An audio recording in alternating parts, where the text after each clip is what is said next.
How to put apps on desktop on Windows 11 or 10 PC. So for this, if you want to add an application that is built in your computer, just like this PC, right click and go to personalize. So right here you have to go ahead and select the option of themes. And here you should find the option of application to add in your desktop. If not, you can head back from here and select the option of dynamic lightings where you can edit your applications.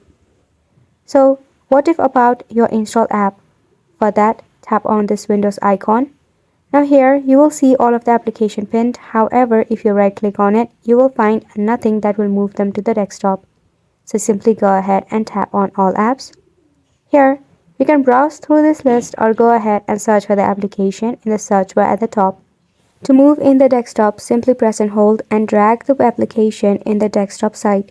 And once you do that, as you can see, the application is right now in your PC desktop. It is easy to remove as well. Just right click and tap on this delete icon, and do not worry, it will not uninstall the application.